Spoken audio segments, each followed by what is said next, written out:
नमस्ते JVN, myself doctor Vinod Kumar Swami, associate professor in department of Kaumarbhritya under faculty of Ayurvedic science, Jyoti Vidyapeeth, Bhopal university.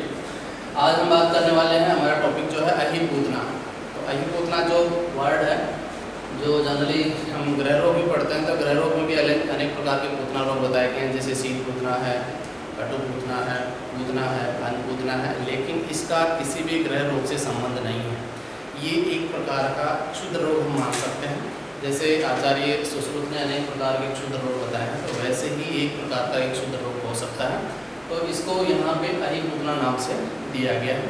इसके हम निदानों की बात करें, सबसे पहले इसका पॉजिटिव एजेंट क्या है?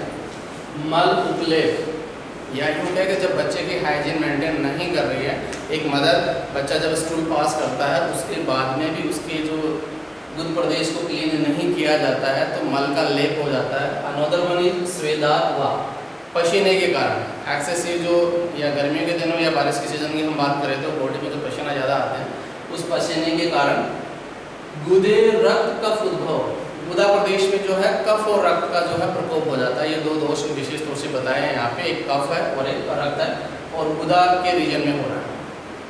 तो अब जो हमारे पास जो क्लिनिकल फीचर आए हैं, साइन सिम्टम की हम बात करें तो ताम्रो व्रणो अन, यहाँ पे जो है रेडिश या तांबा जो है उसका जो कलर हम एक प्रकार से रेडिश पिंकिश कलर बोलते हैं।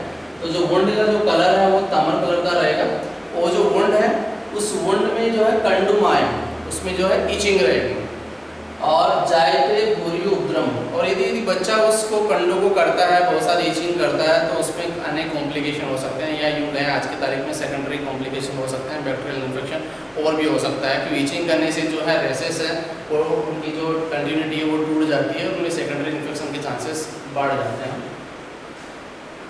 केचित मातृका दोष, कुछ लोग इसको मातृका दोष बोलते हैं। मातृका का अर्थ यहाँ पे माँ से रिलेटेड है, कि मदर की गलती से हो रहा है, कि माँ अपने बच्चे की जो है हाइजीन प्रॉपर मेंटेन नहीं कर पा रही है, या साथ संभाल नहीं कर पा रही है, या जो धात्री है वो अपने बच्चे की साथ संभाल नहीं कर पा रही है, उसके कारण ये डिजीज हो जाती है, इसके इसको मातृका दोष बोला गया है।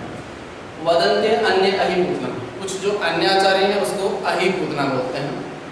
और भी नाम बताए गए यहाँ पे, सिनोनिम्स यहाँ पे है। प्रष्टारु गुदकुटम, प्रष्ट और उरु प्रदेश में हो रहा है तो इसको प्रष्टारु भी बोला गया है, गुदकुट भी बोला गया है। चाहे केचित अनामिकम, उसको कुछ लोग इसको अनामिक भी बोला गया। तो बहुत सारे यहाँ पे हमें क्रिया देखने को मिल रहे हैं। ये जो डिजीज है अष्टांग हृदय चैप्टर नंबर जो 2 है उसमें ये बताया गया है, जो 12वें प्रतिशत अध्याय है वहाँ पे बताया गया है। अब हम इसको आज की तारीख में बात करें मॉडर्न से कैसे कोरिलेट करें, तो मॉडर्न में जैसे आज के हम मदर की जो कमियां हैं या एक मदर के जो देखभाल नहीं कर पा रही, उससे रिलेटेड एक डायपर रेसेस हम मान सकते हैं कि मदर प्रॉपर टाइमिंग में एक डायपर को चेंज नहीं करती है, या लॉन्ग टाइम एक डायपर को यूज करते हैं, तो वो जो डायपर में यूरिन और जो स्टूल जमा है, और यूरिन और जो स्टूल की जो पीएच है वो स्किन की जो बाहरी सतह है उसको डैमेज कर देती है, उसके कारण उसमें सेकेंडरी इन्फेक्शन हो जाता है, और बैक्टीरियल इन्फेक्शन भी हो सकता है। तो एक प्रकार का ये डर्मेटाइटिस की प्रॉब्लम, एक्जिमा की प्रॉब्लम्स आपको देखने को मिलती है। दूसरा, डायपर लगा रहने से बाहरी जो एनवायरनमेंट की जो हवा है वो नहीं लग पाती, जिससे वो एरिया क्लीन नहीं हो पाता या सूख नहीं पाता। जो सूखा हुआ नहीं है या इनके गीला जो प्रदेश है वहाँ पे इन्फेक्शन के चांसेस ज़्यादा हैं। तो डायपर रेसेस हम इसको मान सकते हैं। तो इसलिए इसमें एक ही चीज़ का सावधानी बरतने वाली बात है कि हम डायपर को समय समय पे चेंज करें। जैसे बच्चा यूरिन और स्टूल पास कर देता है, एक पर्टिकुलर समय के बाद में हम उसको चेंज कर देना चाहिए। दूसरी कोशिश ये करें जब बच्चा घर में रहे तो यही कोशिश करें कि डायपर का कम से कम इस्तेमाल करें। जब हम कहीं ट्रैवलिंग में जा रहे हैं, बाहर जा रहे हैं, उसी समय डायपर का इस्तेमाल करें, और डायपर को हम समय समय पे चेंज करते रहें, तो ये प्रॉब्लम नहीं आएगी। अब अकॉर्डिंग टू आयुर्वेद इसके मैनेजमेंट की हम बात करते हैं, तो इसको मातृका दोष भी बोला गया है। साथ में इसको जो है स्तन्य दूषित का भी एक कारक माना गया कि मदर का जो मिल्क है वो दूषित है, वात पित्त कब्जन या यूँ कहें पित्त और कफ दोष से दूषित है। ऐसी स्थिति में जब बच्चा माँ का दूध पीता है तो उसको डिजीज होने की संभावना ज़्यादा है। इसलिए हम चाइल्ड के साथ में मदर का सबसे इम्पोर्टेंट बात है, मदर कहें या वेट नर्स कहें या दात्री कहें, उसका शोधन करना जरूरी है। शोधन का भाव यहाँ है कि जो हमारा पंचकर्म है, वमन और विरेचन ऐसे प्रोसीजर के द्वारा जो माता में दोष बढ़े हैं उन दोषों को हमें हटाना है। तो विशेष तौर से ऐसी औषधियों का प्रयोग करना है या ऐसे प्रोसीजर का प्रयोग करना है जिसमें पित्त और कफ दोष है वो बाहर निकल जाए। ऐसे ही कषाय का प्रयोग करना है जो पित्त और कफ संबंध हो। कषाय करते यहाँ पे कुआत है, तो जो भी मेडिसिन होती हैं हमारे आयुर्वेद में, जो पित्त और कफ नाशक जो औषधियाँ हैं, जैसे हम यूँ सिंपल सी भाषा में कहते हैं त्रिफला कुआत भी है या फलत्रिका कुआत है, उसका हम प्रयोग कर सकते हैं। वो ओरली देना चाहिए। कसाय पान के द्वारा भी कफ और पित्त का नाश होता है। फिर बात आती है एक मेडिसिन श्रेष्ठ औषधि है, दैट इज रसांजन।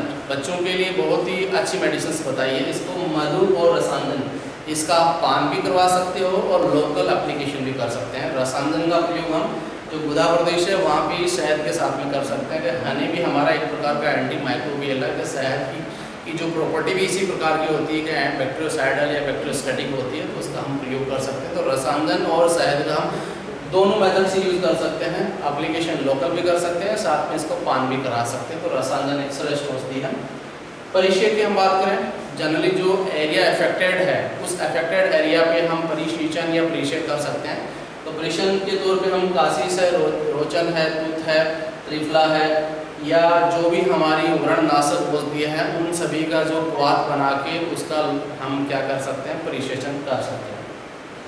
और हम चले पंचकर्म एक पार्ट और बच रहा है हमारे पास में यहाँ पे, कि जब रक्त दोष दूषित हो रहा है, कि इसको बोला भी रक्त कफोद्भव बोला है, कफ और रक्त दोष दूषित है, तो रक्त का जो चिकित्सा है या श्रेष्ठ चिकित्सा है, संपूर्ण चिकित्सा जो है रक्त मोक्षण ही होता है। तो रक्त मोक्षण के लिए बच्चों में जो है जलोका का प्रयोग करना चाहिए। कि सुकुमार प्रकृति का कोई भी पेशेंट है उसमें हम जनरली जलोका का प्रयोग करते हैं। तो जलोका जो है रक्त मोक्षण करवा देते हैं, जिससे जो दोषों का नाश हो जाता है और बच्चा ठीक हो जाता है। Thank you.